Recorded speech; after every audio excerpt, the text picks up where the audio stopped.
السلام علیکم ورحمۃ اللہ وبرکاتہ۔ ناظرین کرام، امید ہے کہ آپ خیریت سے ہوں گے۔ آج میں نے آپ کے لیے ایک ایسی گفتگو لائی ہے، آپ کو سنانے کے لیے میں آپ کی خدمت میں ایک ایسی گفتگو پیش کر رہا ہوں کہ جب سے حکومت اور اہل مدارس کے درمیان یہ ایک جو قضیہ چل رہا ہے، اس دوران بہت سارے پروگرام میں نے بھی سنے ہیں اور آپ نے بھی سنے ہیں، لیکن ایک بات جس کا کوئی مؤثر جواب نہیں مل رہا تھا، جواب نہیں دیا جا رہا تھا، اگر دیا بھی جا رہا تھا تو شاید اس کے لیے وہ الفاظ جن کی ضرورت تھی شاید وہ استعمال نہیں ہوئے تھے۔ بات کیا تھی؟ بات یہ تھی کہ مدارس تعلیمی ادارے ہیں، حکومت ان کو وزارت تعلیم کے ماتحت کرنا چاہتی ہے، تو اس میں قباحت کیا ہے؟ یہ تو بڑی اچھی بات ہے۔ تو بظاہر تو یقیناً یہ ایک ایسی بات ہے کہ جو عام فام ہے، عام لوگوں کو، پڑھے لکھے کو بھی اور ان پڑھ کو بھی یہ بات سمجھ آ جاتی ہے کہ ٹھیک ہے، مدارس تعلیم دیتے ہیں تو وزارت تعلیم کے ماتحت ہونے چاہیے۔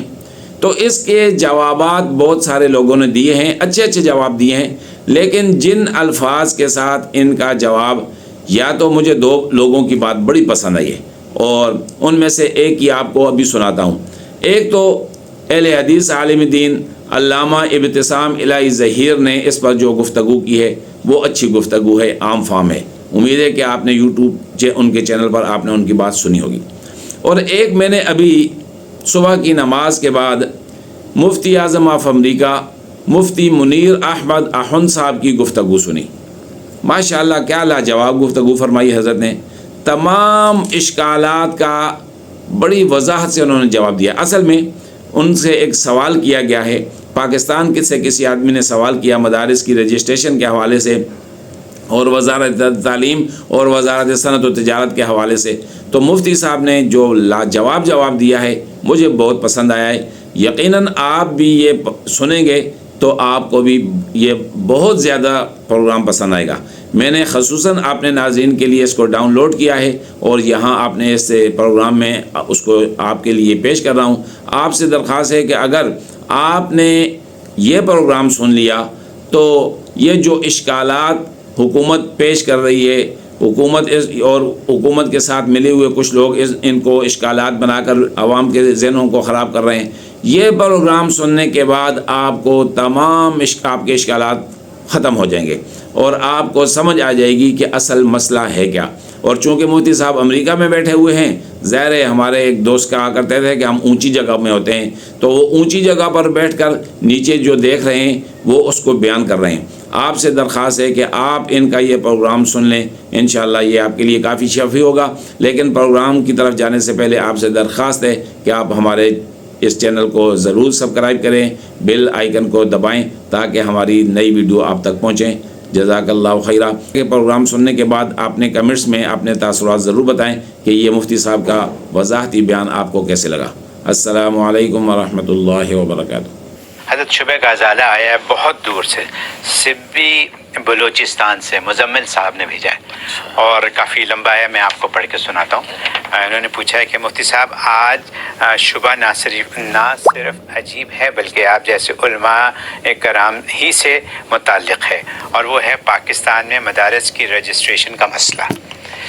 جہاں تک میں سمجھا ہوں کہ حکومت وقت چاہتی ہے کہ مدارس اسلامیہ کی رجسٹریشن وزارت تعلیم کے محکمے کے تحت ہونی چاہیے، کیونکہ مدارس خود تعلیمی ادارے ہیں جس کی تائید جامعۃ الرشید کراچی پاکستان اور اس کے سربراہ مفتی عبد الرحیم صاحب وغیرہ علماء کرام نے بھی کی ہے، جبکہ دوسری طرف وفاق المدارس پاکستان اور اس کے سربراہ مفتی تقی عثمانی صاحب اور قائد جمعیت مولانا فضل الرحمان صاحب نے مخالفت کی ہے اور مطالبہ کیا ہے کہ مدارس دینیہ کو وزارت صنعت و تجارت کے تحت رجسٹرڈ کیا جائے، نہ کہ وزارت تعلیم کے تحت۔ میرا خیال ہے کہ تعلیمی ادارہ تو وزارت تعلیم ہی کے تحت ہونا چاہیے، ورنہ تو وہ تعلیمی ادارہ تو نہ ہوا بلکہ ایک صنعتی اور تجارتی منڈی بن گیا۔ انجانب کیا فرماتے ہیں؟ تفصیلی جواب انہوں نے پوچھ لیا۔ مدارس کو اچھا تجارتی منڈی بنایا ہے، بالکل بالکل کہ یہ تجارتی منڈی بن گئی۔ تو اگر اسی طرح تجارتی منڈی بنتی ہے جیسے ین صاحب نے کہ وزارت تعلیم کے انڈر اگر نہیں ہے تو اور صنعت تجارت کے انڈر ہے تو یہ مدارس جو ہے تجارتی منڈی بن جائیں گے، ٹھیک ہے نا؟ تو اگر اسی طرح بنتے تو پھر وہ تعلیمی ادارے پاکستان میں جو جن کے تعلیمی ادارے ہونے میں کوئی شبہ بھی نہیں ہے، بلکہ خود گورنمنٹ اور بلکہ ایلیٹ کلاس تو فخر سے کہتی ہے کہ ایسے تعلیمی ادارے ہونے چاہیے، وہ تعلیمی ادارے بھی پھر وزارت تعلیم کے انڈر ہونے چاہیے، جن میں مشہور نام جو میں جیسے کہ عرض اگر کروں تو مدرسہ جو ہے سندھ مدرسہ الاسلام جو ہے، سندھ مدرسہ الاسلام کتنا معروف نام ہے، یہ وزارت تعلیم کے انڈر کیوں نہیں ہے؟ اسی طریقے سے دا سٹی سکولز کے نام سے بہت بڑا ایک نیٹ ورک وہاں پہ چلتا ہے، وہ وزارت تعلیم کے انڈر کیوں نہیں ہے؟ اسی طریقے سے جو ہے وہ الخدمت فاؤنڈیشن سکولز وہ وزارت تعلیم کے انڈر کیوں نہیں ہے؟ ٹھیک ہے نا. اور اسی طریقے سے بیکن ہاؤس ایک بہت بڑا نام ہے، تو بیکن ہاؤس کی جو سکول ہیں وہ وزارت تعلیم کے انڈر کیوں نہیں ہے؟ ٹھیک ہے. اور بدی کی بات علامہ اقبال اوپن یونیورسٹی کتنا بڑا تعلیمی ادارہ ہے، وہ وزارت تعلیم کے انڈر کیوں نہیں ہے؟ اسی طریقے لمبی لسٹ آپ دیکھ سکتے ہیں کہ جو تعلیمی ادارے ہیں جن کے تعلیمی اداروں پر جو ایلیٹ کلاس تو فخر کرتی ہے، حکومت وقت بھی فخر کے طور پہ شمار کرتے، دیکھو جی تعلیمی ادارے ہیں، ان کو وزارت تعلیم کے انڈر کیوں نہیں اب تک لائے؟ وہ صنعت و تجارت کے انڈر کیوں چل رہے ہیں؟ جب وہ صنعت و تجارت کے انڈر چل کے تجارتی منڈی نہیں بنے اور آپ ان کو تعلیمی ادارہ کہتے ہیں اور فخر کرتے ہیں، تو مدارس دینی اگر صنعت و تجارت کے انڈر آ جائیں گے تو وہ تعلیمی ادارہ کیوں نہیں رہیں گے؟ اس پر آپ کو فخر کیوں نہیں ہو رہا؟ وہاں آپ کیوں اعتراض کر رہے ہیں کہ تعلیمی ادارہ جو ہے وہ وزارت تعلیم کے انڈر ہونا چاہیے؟ جی اصل میں بات یہ ہے کہ عقل کا تقاضا تو یہی ہے کہ تعلیمی ادارہ وزارت تعلیمی کے انڈر ہونا چاہیے، لیکن مشاہدہ اور تجربہ اس کا تقاضا یہ ہے کہ نہیں ہونا چاہیے، نہیں ہونا چاہیے. ہاں عقل کا تقاضا یہی ہے. جیسے جامع الرشید کا آپ نے تذکرہ کیا اور مفتی عبد الرحیم صاحب کا کہ انہوں کا وزارت تعلیم کے انڈر ہونا چاہیے، تو عقل کا تقاضا یہی ہے، قرینہ قیاس تو بات یہی ہے. لیکن بات یہ ہے کہ جب مشاہدہ اور تجربہ چونکہ ایسا مدارس کو پیش آیا ہے کہ وہ وزارت تعلیم کے انڈر جانے کو تیار نہیں ہے. اچھا کیوں؟ اس لیے کہ کوئی بھی تعلیمی ادارہ ایسا نہیں ہوتا دنیا میں جو اپنا تشخص اپنا وجود قائم نہیں رکھنا چاہتا. وہ چاہتا میرا تشخص میرا وجود قائم رہے، میرا نصاب میرا نظام بالکل ایسے تاحیات چلتا رہے. لیکن وزارت تعلیم کے انڈر جانے کے بعد اس کا تشخص وجود باقی نہیں رہتا اصل میں. اچھا یہ وہ خوف ہے. اور یہ صرف مدرسوں کا خوف ہی نہیں ہے بلکہ یہ حقیقت ہوئی. چنانچہ بہاولپور کی اسلامیہ یونیورسٹی کا نام آپ نے سنا ہے، مشہور یونیورسٹی ہے. یہ مدرسہ تھا، یہ جامعہ عباسیہ کے نام سے مدرسہ تھا. اچھا اور یہ حکومت وقت نے تجربہ کیا کہ اس کے اندر انگریزی تعلیم بھی داخل کریں، بچوں کو انگریزی بھی آنی چاہیے، سائنس بھی آنی چاہیے، معاشرتی علوم بھی آنی چاہیے، میتھ بھی آنا چاہیے. یہ تجربہ کے طور پہ اس کے اندر ایڈ کیا. ورنہ مولانا شمس الحق افغانی رحمۃ اللہ علیہ جیسے بڑے بڑے لوگ، مولانا عبد المالک کاندیلوی رحمۃ اللہ علیہ سے، مولانا عبد الرشید نعمانی رحمۃ اللہ علیہ جیسے بڑے بڑے اکابر علماء دیوبند یہاں اساتذہ تھے. کوئی استاد تفسیر ہے، کوئی استاد حدیث ہے، بڑے بڑے لوگ تھے. اب جیسے یہ تجربہ کیا، آج حالت یہ ہے کہ وہ مدرسہ رہ ہی نہیں، کہاں چلا گیا، پوری یونیورسٹی بن گئی. وہ پھر بہاولپور یونیورسٹی کے حالات آپ نے دیکھے، وہ مدرسہ کے ساتھ بے وفائی کی اس نظام کے ساتھ. آج اسلامی یونیورسٹی کا کتنا بڑا اسکینڈل پوری دنیا نے دیکھا ہے. ایسے ہی ہے، یہ اس کا وبال ہے کہ آپ نے اللہ کے رسول کے قرآن سنت کی تعلیم کو کس مکاری کے ساتھ بدل کے آپ نے مغربیت کا وہاں پہ افرید کھڑا کیا، اس کا وبال پھر بھگتا. بچوں کی عزتیں لٹی اور وہاں پر کسی کو کچھ نہیں رہا. تو وہ مدرسہ تھا. اسی طریقے سے اکاڑا کے اندر چلے جائیں، اکاڑا گول چوک کے اندر جو ہے وہ وہاں مدرسہ جامع عثمانیہ بہت بڑا مدرسہ تھا. وہ وزارت تعلیم کے انڈر آیا حکومت وقت کے، کیا ہوا؟ وہ آج مدرسے کا وجود ہی نہیں ہے. اسی طرح لاہور میں نیلا گنبد میں جامعہ رحیمیہ کے نام سے بہت بڑا دارالعلوم تھا. آج وہ دارالعلوم کہاں ہے؟ وہ وزارت تعلیم یعنی محکمہ اوقاف کے اندر آیا، وہ مدرسے کی جڑی ختم ہو گئی. تو یہ تجربات ایسے ہو چکے ہیں مدارس دینیہ والوں کو کہ وہ اب یہ تجربہ کرنے کو تیار نہیں ہے کہ ہم وزارت تعلیم کے انڈر چلے جائیں. کہ آپ کو پتہ ہے وزارت تعلیم میں ہر 5 سال کے بعد اس کے نصاب میں تبدیلیاں، اس کے نظام میں تبدیلیاں، پوری ایک مشاورتی کمیٹی بیٹھتی ہے. اور ہماری مشاورتی کمیٹی آزاد نہیں ہے، یہ کسی آزاد کے انڈر چلتی ہیں. اس آزاد کے اندر جب چلتی ہیں تو خود تو یہ غلام ہے. نتیجہ کیا ہوتا ہے؟ نصاب اس طریقے سے بدل دیے جاتے ہیں کہ کئی ختم نبوت کے خلاف کتابیں ایڈ ہو رہی ہیں, کئی قادیانی کی کتابیں ایڈ ہو رہی ہیں, اور کئی جو ہے نا وہ اسلام کی تاریخ میں کی جا رہی ہے, اور وہ جو تعلیمی تھا ان کو کرنا پڑتا ہے. تو مدارس دینیہ یہ تجربہ کر جو اپنے مدرسے کھو چکے ہیں, اس لیے مدارس دینیہ چاہتے ہیں کہ ہم جب وزارت تعلیم کے اندر نہیں ہوں گے, حالانکہ عقل کا تقاضا وہی تھا, لیکن اصل میں مشاہدہ تجربہ اس کے خلاف ہو چکا ہے. اسے وہ کہتے نہیں صنعت و تجارت کے تحت. صنعت و تجارت کے تحت اصل میں سول سوسائٹیز ایکٹ ہے.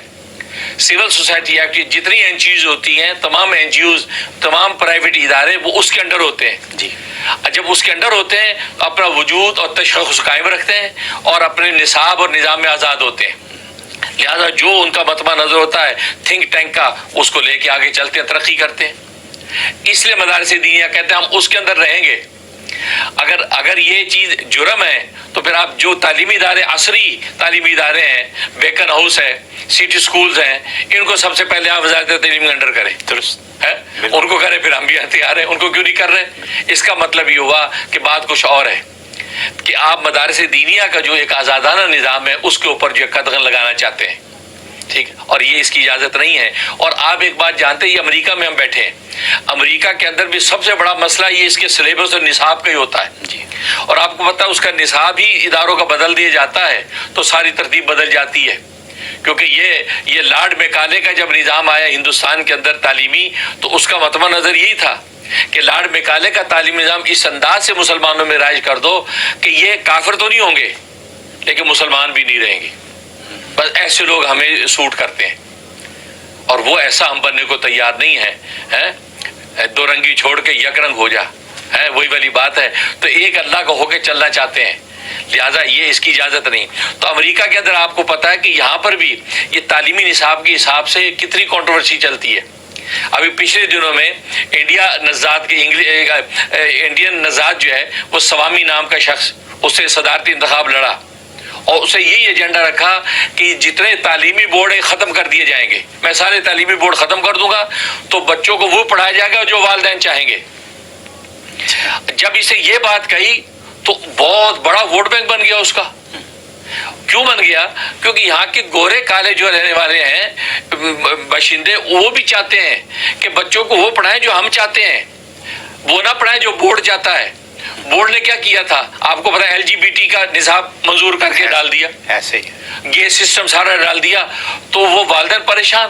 اب ہر ایک تو نہیں چاہتا وہ, لیکن LGBT والوں نے بہت بڑا فنڈ کیا ماں بورڈ کے اندر, بورڈ سے منظوری کرا لی, لہذا ان کا نصاب اب چھوٹے چھوٹے بچے LGBT کے شکار ہو رہے ہیں. تو سوامی نے جب یہ نعرہ لگایا کہ بورڈ ہی ختم کر دوں گا میں, یا ہر ادارہ جو ہے آزاد ہوگا اپنے تعلیمی نصاب کے اندر کہ والدین نے کیا پڑھوانا ہے وہی پڑھوائیں گے, تو اس کا ووٹ بینک بنا. اور اتنا بنا کہ اس وقت ٹرمپ جیتا ہے, ٹرمپ نے بھی اس کی اسٹرینتھ دیکھ کے اپنے ساتھ ملا لیا اس کو. آپ کو پتا کہ اس کو وہ ایلون مسک کے ساتھ اس کو ملا کے ایک ایسی کمیشن بنا دیا کہ ملک کے اندر جو زائد اخراجات ہو رہے وہ آپ مجھے مینشن کریں, میں اخراجات کٹ کروں گا. تو اس کا مطلب ہے کہ یہ نعرہ ایسا ہے کہ یہاں کی دنیا کے اندر بھی چلتا ہے کہ آزاد نصاب چاہیے ہمیں. اور آپ پاکستان جیسے اسلامی جمہوریہ ملک کے اندر کہ وہاں ویسی حدود و قیود ہیں, وہاں پہ آپ کیسے آزادی کا نعرہ لگا سکتے ہیں کہ جو ہے گورنمنٹ کے انڈر ہو جائے. اس لیے جو ہے یہ معاملہ ایسا ہوتا ہے کہ نسلوں کی نسلیں نصاب سے برباد ہوتی ہیں, یا کالے گورے انگریزی نصاب کے اندر کوئی زائد کو برداشت نہیں کرتے. تو مدارس دینیہ جو پہلے بہت زیادہ جو ہے وہ محدود انداز سے چلتے ہیں, وہ کیسے آپ کو اجازت دے سکتے ہیں کہ آپ اپنے نصاب اندر داخلہ کرتے رہیں اور کل کو اسلامی یونیورسٹی بھاولپور بن جائے. اور اسی طریقے سے جامعہ جو عثمانیہ جامعہ رحیمیہ کی طرح اس کا وجود باقی نہ رہے, یہ تجربہ ہم نہیں کر سکتے. درست, کیوں کہ یہ تجربہ انگریز نے اصل میں کیا تھا. جب انگریز ہندوستان کے اندر جب آیا 1857 کی جنگ کی آزادی ہوئی, اس سے سب سے پہلے مدارس کے اندر کیا کیا, انگریزی ڈالنا شروع کی. قرآن سنت کے علوم ہٹا دیے, علم کلام علم عقائد ہٹا دیے, فقہ اور شریعت کے علوم ہٹا دیے, اور لارڈ میکالے کا پورا ایک نظام قائم کر دیا جس کے نتیجے میں آپ کو پتہ ہے کہ سارا نظام تعلیم ختم.